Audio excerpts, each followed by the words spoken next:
offensively, the thing that I had heard, and I did see it, this is really important from a schematic and how you function as a quarterback. The thing about Hurts, which he did not do last summer, is very apparent. Didn't have much with his timing. Mm-hmm. He had a great timing route to the right sideline where he looked left. The one thing we would find out from people last year is that he rarely would look off the safety, like rarely, which is not good. I mean, I understand he's a young quarterback, his first year start as a full-time starter, but you need to be able to look off the safety. He had one on the Wednesday practice where he looked left, he looked the guy off, and he threw right. Now, the ball was not completed. It was a timing route. He threw it. The receiver just could not get the football. The pass was fine. He threw a timing route. He's got to go get the ball. But that's the kind of stuff he's got to do a better job of, and he did it. Overall, I'll tell you what, the other thing about Hurts I should say before we move on is just around the team. The players are saying it. But his confidence level, this is the kind of the note that I made from our sources.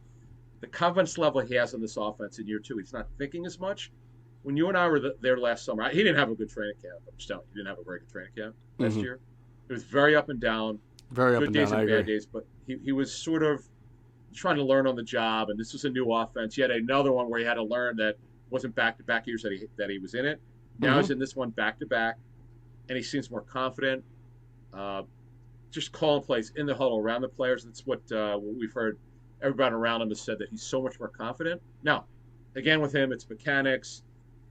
You'd made a comment when you and I were standing there about him not bailing the pocket, which is something he tends to do or tended to do last season. Yeah. Hang in there. And 7-7, for goodness sake. But what would happen is, in this practice on Wednesday, there were some times because he was playing with mostly backups that the guys weren't getting open. Then he would break the pocket, which you could understand.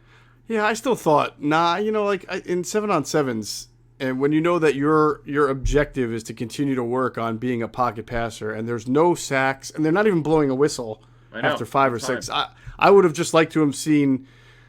There's no wide receiver who is in a training camp who can't get open after 5 or 6 seconds. I mean, it's the rules.